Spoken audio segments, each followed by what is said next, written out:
ہے قول مصطفی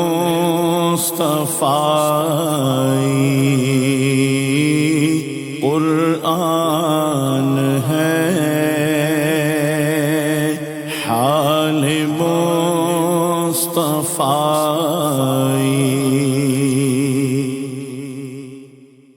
الحمد للہ رب العالمین والصلاة والسلام على سید المرسلین اما بعد فاعوذ باللہ من الشیطان الرجیم بسم اللہ الرحمن الرحیم الصلاة والسلام علیک یا رسول اللہ وعلى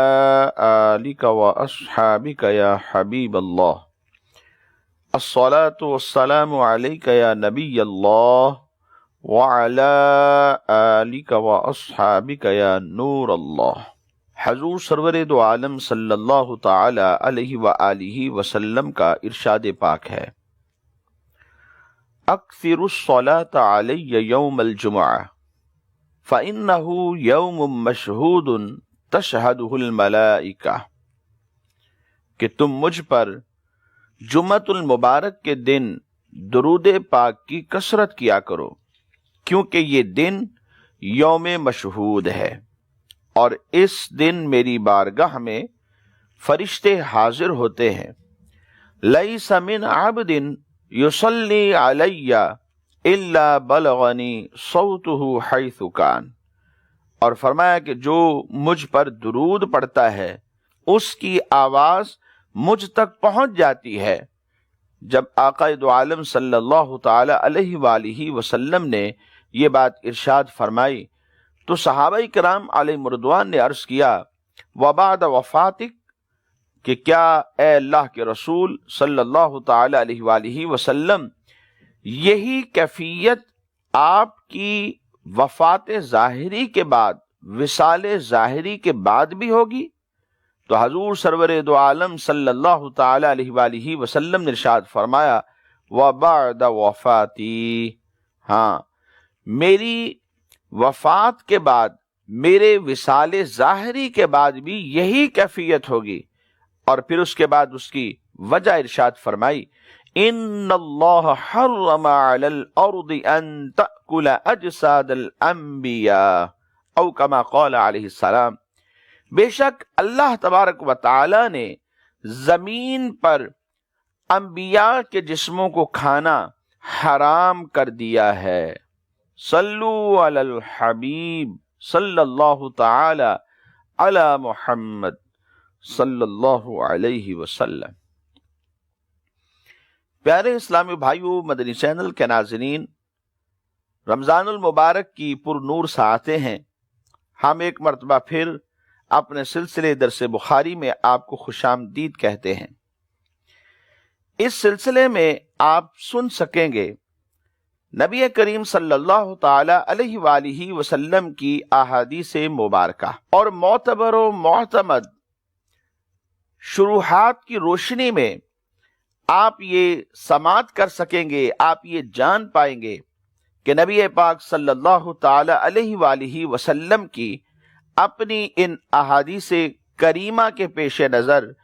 کیا مراد پوشیدہ تھی۔ گزشتہ سلسلوں میں آپ نے احادیث کریمہ کی ضرورت و اہمیت کو سماعت کیا اور اس کے ساتھ ساتھ امام بخاری رحمۃ اللہ تعالی علیہ اور آپ کی صحیح کا کچھ مختصر تعارف ہوا۔ آئیے اس سے پہلے کہ ہم بخاری شریف کے پہلے باب سے ابتدا کریں، نبی کریم صلی اللہ تعالی علیہ وآلہ وسلم کی بارگاہ کے اندر امام بخاری رحمۃ اللہ تعالی علیہ کی کیا مقبولیت تھی، اس کے بارے میں سماعت فرمائیے۔ امام بخاری رحمۃ اللہ تعالی علیہ نے اپنی زندگی میں سرکار دو عالم صلی اللہ تعالی علیہ وآلہ وسلم کے اسوہ کو ہمیشہ تلاش کیا، آپ کی سیرت کے اوپر عمل کرتے رہے، اور حدیثیں جو کہ نبی کریم صلی اللہ تعالی علیہ وآلہ وسلم کا براہ راست کلام ہے، ان کی خدمت کرتے رہے۔ تو پھر امام بخاری رحمۃ اللہ تعالی علیہ کا مقام تو خود ہی بلند ہونا ہی تھا۔ چنانچہ آپ کے معاملات کو بہت سارے لوگوں نے بیان کیا جو اللہ تبارک و تعالی نے خوابوں کی صورت میں لوگوں کے اوپر منکشف فرمائے۔ وراق کہتے ہیں کہ میں نے ایک مرتبہ خواب کے اندر حضور سرور دو عالم صلی اللہ تعالی علیہ وآلہ وسلم کی زیارت کا شرف حاصل کیا۔ آقا دو عالم صلی اللہ تعالی علیہ وآلہ وسلم چلتے ہوئے تشریف لے جا رہے تھے تو امام محمد بن اسماعیل بخاری علیہ رحمت اللہ الوالی حضور سرور دو عالم صلی اللہ علیہ وسلم کے پیچھے پیچھے جا رہے تھے۔ میں نے دیکھا کہ جہاں حضور نبی علیہ السلام کے قدم مبارک پڑتے تو آپ کے قدموں کے نشانات کے اوپر پیچھے پیچھے آتے ہوئے امام بخاری رحمت اللہ تعالی علیہ اپنا قدم رکھا کرتے تھے۔ اور معبرین سے جب اس کی تعبیر میں نے سننے کی کوشش کی، پوچھنے کی کوشش کی، تو مجھے بتایا گیا کہ اس سے مراد یہ ہے کہ امام بخاری رحمت اللہ تعالی علیہ انتہائی متبع سنت تھے۔ جیسا نبی کریم صلی اللہ تعالی علیہ وآلہ وسلم نے کیا آپ بالکل ہی ویسا ہی کرتے تھے۔ اور یہ معاذ اللہ کوئی بے ادبی کی بات نہیں کہ نبی پاک صلی اللہ تعالی علیہ وآلہ وسلم کے قدموں کے نشانات پر اپنے قدم رکھنے کا خواب آنا یا اس طرح کی کیفیت خواب میں دکھائی جانا، کیونکہ بسا اوقات خواب کے اندر جو کچھ نظر آ رہا ہوتا ہے تعبیر بالکل اس کے اپوزٹ ہوتی ہے، یا اس کی تعبیر میں کچھ اس بات کی طرف اشارے کر دیے جاتے ہیں کہ جس سے دیکھنے والے پر بات روشن ہو جاتی ہے کہ دکھایا کیا جا رہا ہے۔ تو اس خواب کے اندر یہ اشارہ کر دیا گیا کہ امام بخاری رحمت اللہ تعالی علیہ متبع سنت ہیں۔ تاریخ بغداد کے اندر ایک واقعہ اور بھی درج ہے کہ ایک بزرگ رحمت اللہ تعالی علیہ نے نبی پاک صلی اللہ تعالی علیہ وآلہ وسلم کو خواب میں دیکھا۔ سرکار دو عالم صلی اللہ تعالی علیہ وآلہ وسلم نے ان سے پوچھا کہ تم کہاں جا رہے ہو؟ انہوں نے عرض کیا کہ میں محمد بن اسماعیل بخاری کے پاس جا رہا ہوں۔ تو حضور سرور دو عالم صلی اللہ تعالی علیہ وآلہ وسلم نے ان سے فرمایا کہ تم وہاں جاؤ اور جا کر میرا سلام بھی کہنا۔ امام بخاری رحمت اللہ تعالی علیہ کی مقبولیت حضور سرور دو عالم صلی اللہ تعالی علیہ وآلہ وسلم کی بارگاہ میں کیسی تھی، ان واقعات سے آپ سمجھ سکتے ہیں۔ عبد الواحد بن آدم رحمت اللہ تعالی علیہ آپ فرماتے ہیں کہ میں نے ایک دن نبی اکرم رسول محتشم صلی اللہ تعالی علیہ وآلہ وسلم کو خواب میں دیکھا کہ نبی پاک صلی اللہ تعالی علیہ وآلہ وسلم اپنے اصحاب کے ساتھ کسی کا انتظار کر رہے ہیں۔ میں نے پوچھا کہ آپ کس کا انتظار کر رہے ہیں؟ تو ارشاد فرمایا کہ میں محمد بن اسماعیل بخاری کا انتظار کر رہا ہوں۔ عبد الواحد فرماتے ہیں کہ میں نے چند دن کے بعد یہ سن لیا کہ امام بخاری رحمت اللہ تعالی علیہ وصال فرما گئے ہیں، ان کا انتقال ہو گیا ہے۔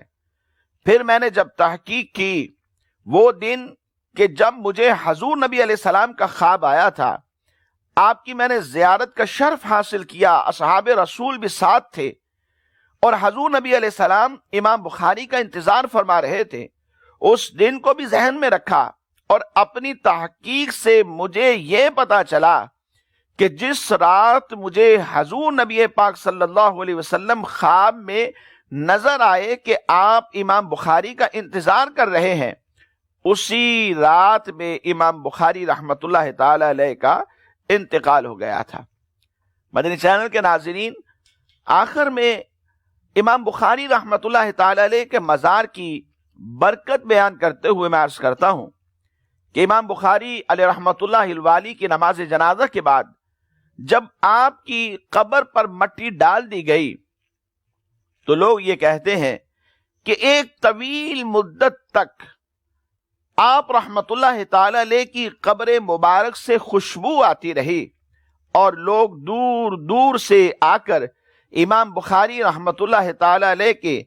مزار پاک پر مٹی بطور تبرک لے جاتے رہے، اور یہ واقعہ طبقات شافعیہ کے اندر درج ہے۔ معلوم ہوا کہ بزرگوں کے مزار پر جا کر اکتساب فیض کرنا اور برکات و رحمت کو سمیٹ لینا یہ کوئی نئی چیز نہیں ہے، بلکہ یہ ہمارے اکابرین کا طریقہ رہا ہے۔ اللہ تبارک و تعالی امام بخاری رحمۃ اللہ تعالی علیہ پر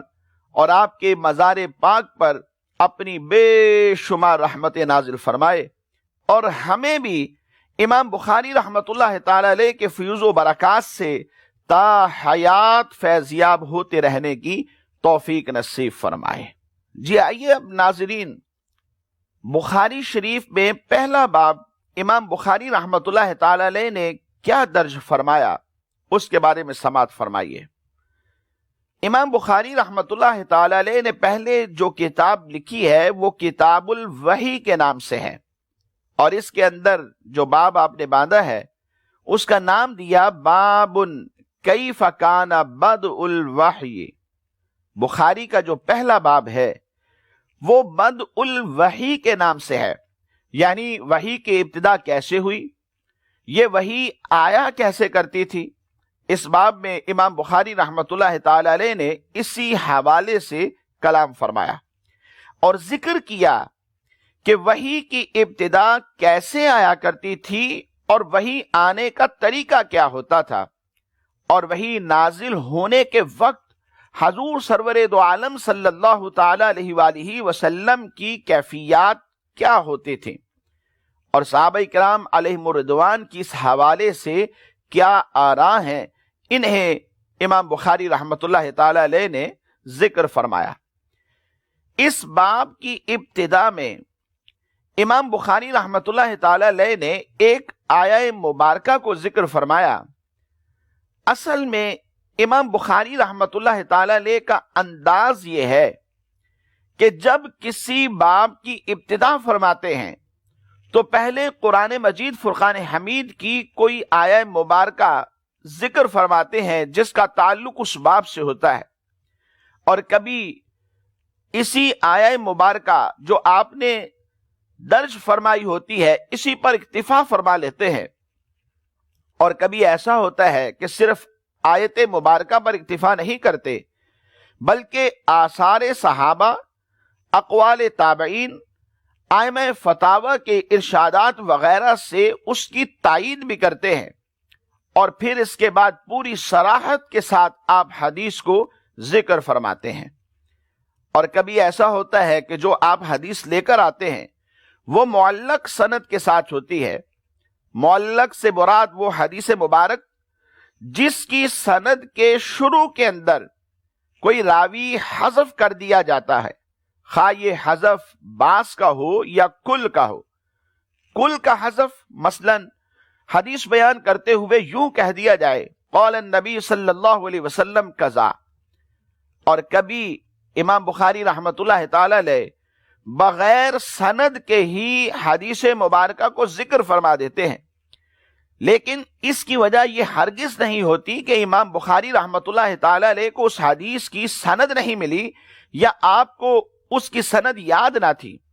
حدیث کی سند بھی ملی، یاد بھی تھی، ویسے ہی آپ نے اسے ذکر نہیں کیا۔ امام بخاری رحمۃ اللہ تعالی علیہ کبھی کبھار ایک باب کے تحت کثیر حدیثیں لے آتے ہیں اور کبھی فقط ایک ہی حدیث ذکر کر دیتے ہیں، اور یہ آپ اس وقت کرتے ہیں جب آپ کے اس ترجمۃ الباب کے مناسب حدیث مل بھی رہی ہو اور ہوں بھی آپ کی شرائط کے اوپر، ورنہ بس ایک آیت پر ہی اکتفا فرما لیتے ہیں۔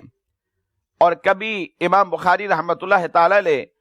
حدیث کے بعین ہی الفاظ یا ہم معنی الفاظ کو عنوان بنا لیتے ہیں، اور عنوان بنا کر اس بات کی طرف اشارہ فرما دیتے ہیں کہ مجھے اپنی شرائط پر حدیث نہیں ملی، البتہ ترجمۃ الباب سے اس بات کی طرف اشارہ ہے کہ یہ حدیث میری شرائط پر اگرچہ پوری نہیں اترتی لیکن پھر بھی لائق حجت ہے۔ جب ایک حدیث کو امام بخاری رحمۃ اللہ تعالی علیہ متعدد مقامات پر ذکر فرماتے ہیں تو ان کا مقصود اس حدیث مبارک سے متعدد مسائل پر استدلال ہوتا ہے، یعنی ہر جگہ سند بھی جدا ذکر کرتے ہیں اور جو اس سے مسئلہ اخذ کرتے ہیں وہ بھی پہلے جو اخذ کیا تھا اس سے جدا گانا ہوتا ہے۔ تو مدنی چینل کے ناظرین، یہاں ترجمۃ الباب کے تحت پہلے امام بخاری رحمۃ اللہ تعالی علیہ نے جو آیت مبارکہ ذکر کی ہے اس کی مناسبت باب سے اس طرح ہے کہ باب ہے وحی کے بارے میں اور آیت میں بھی وحی کا تذکرہ ہے، تو باعتبار وحی کے دونوں کے اندر مناسبت موجود ہے۔ آئیے سماعت فرمائیے کہ وہ آیت مبارکہ کون سی ہے۔ اللہ تبارک و تعالی نے انبیاء کرام علیہ السلام کی طرف وحی کرنے کا ذکر کرتے ہوئے ارشاد فرمایا، اِنَّا أَوْحَيْنَا إِلَيْكَ كَمَا أَوْحَيْنَا إِلَى نُوحٍ وَالنَّبِيِّينَ مِن بَعْدِهِ وَأَوْحَيْنَا إِلَى إِبْرَاهِيمَ وَإِسْمَاعِيلَ وَإِسْحَاقَ وَيَعْقُوبَ وَالْأَسْبَاطِ وَعِيسَى وَأَيُّوبَ وَيُونُسَ وَهَارُونَ وَسُلَيْمَانَ وَآتَيْنَا دَاوُودَ الزَّبُورَ۔ بے شک اے محبوب، ہم نے تمہاری طرف وحی بھیجی جیسے وحی نوح اور اس کے بعد پیغمبروں کو بھیجی، اور ہم نے ابراہیم اور اسماعیل اور اسحاق اور یعقوب اور ان کے بیٹوں اور عیسیٰ اور ایوب اور یونس اور ہارون اور سلیمان کو وحی کی، اور ہم نے داؤد کو زبور عطا فرمائی۔ ضمناً اس آیہ مبارکہ کا شان نزول بھی عرض کر دیتا ہوں۔ اصل میں یہود و نصارہ نے سید عالم صلی اللہ تعالی علیہ وآلہ وسلم کی بارگاہ میں ایک سوال کیا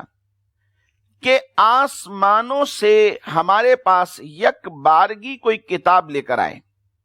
پھر ہم آپ کی نبوت کو مانیں گے۔ یعنی اگر آپ کے اوپر یک بارگی کتاب نازل ہوگی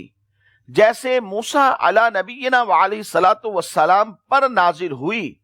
اگر اسی طرح یک بارگی کتاب آپ کے اوپر نازل ہوگی تو ہم آپ کی نبوت کو مان لیں گے۔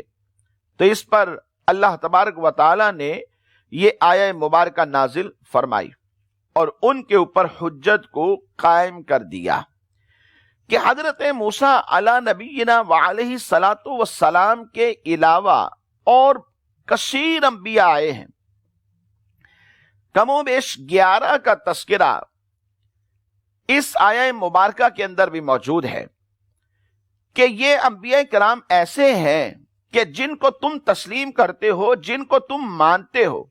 حضرت ابراہیم علیہ السلام، اسماعیل علیہ السلام، اسحاق علیہ السلام، یعقوب علیہ السلام، اسی طرح دیگر انبیاء کرام علیہم السلام۔ کہا ان کو تم مانتے ہو حالانکہ ان کے اوپر بھی یک بارگی کتاب نازل نہیں ہوئی۔ جب ان کے اوپر یک بارگی کتاب نازل نہیں ہوئی پھر بھی تم ان کو تسلیم کرتے ہو، تو پھر حضور نبی پاک صلی اللہ تعالی علیہ وآلہ وسلم کو تسلیم کرنے میں تمہیں کیا عذر ہے، کیا اعتراض ہو سکتا ہے؟ اسی طرح فرمایا کہ یہ تو وہ ہیں کہ جن کا ہم نے ذکر کر دیا، بعض وہ ہیں کہ جن کا تو ذکر ہی نہیں کیا گیا، تم ان کو بھی تسلیم کرتے ہو۔ اور حضرت موسیٰ علی نبینا وعلیہ الصلاۃ والسلام، اللہ تبارک و تعالی نے ان سے کلام فرمایا۔ جب ان سے کلام فرمایا اور کثیر ایسے ہیں کہ جن سے کلام نہیں کیا لیکن تم ان کی نبوت کو تسلیم کرتے ہو، اور ان کی نبوت کو تسلیم کرنے میں کوئی تمہیں اعتراض نہیں ہے، تو اب جب کہ نبی پاک صلی اللہ تعالی علیہ وآلہ وسلم تشریف لا چکے ہیں تو ان کی نبوت کو تسلیم کرنے میں تمہیں کیا اعتراض ہے؟ اور پھر امام بخاری رحمۃ اللہ تعالی علیہ نے اس آیہ مبارکہ کو ذکر کرنے کے بعد جو حدیث مبارکہ اپنی اس صحیح بخاری کی ابتدا میں ذکر فرمائی ہے اس حدیث مبارکہ کو ام الاحادیث کہا جاتا ہے، یعنی تمام احادیث کی بنیاد، اصل اور جڑ۔ علماء نے مختلف احادیث لکھی ہیں جن پر ہمارے اس دین کا دار و مدار ہے۔ آگے چل کر ہم اس حدیث کی خصوصیات میں ان کو بھی درج کریں گے۔ آئیے پہلے سماعت فرمائیے کہ وہ کون سی حدیث مبارک ہے کہ جو امام بخاری رحمت اللہ تعالی علیہ نے اپنی اس کتاب کی ابتدا میں ذکر فرمائی۔ فرماتے ہیں کہ حدثنا الحمیدی عبداللہ بن الزبیر قال حدثنا سفیان قال حدثنا یحیی بن سعید الانصاری قال محمد بن ابراہیم التیمی انہ سمع علقمۃ بن وقاص اللیثی یقول سمعت عمر بن الخطاب رضی اللہ عنہ علی المنبر قال سمعت رسول اللہ صلی اللہ تعالی علیہ وآلہ وسلم یقول انما الاعمال بالنیات وانما لکل امرئ ما نوى فمن كانت هجرته الى الله ورسوله فهجرته الى الله ورسوله ومن كانت هجرته الى دنيا يصيبها او امرأة ينكحها فهجرته الى ما هاجر اليه۔ جی مدنی چینل کے ناظرین، یہ وہ حدیث مبارکہ ہے، اس کا ترجمہ کیا ہے؟ ہمارے آج کے سلسلے کا وقت اختتام کو پہنچا۔ انشاءاللہ آئندہ سلسلے میں اس حدیث مبارک کو دوبارہ ذکر کریں گے اور اس کے ساتھ ساتھ ترجمہ اور کچھ اس پر گفتگو کریں گے۔ اللہ تبارک و تعالی ہمیں عمل کی توفیق عطا فرمائے، آمین بجاہ النبی الامین صلی اللہ تعالی علیہ وسلم۔ ایمان ہے قول مصطفی، قرآن ہے حال مصطفی،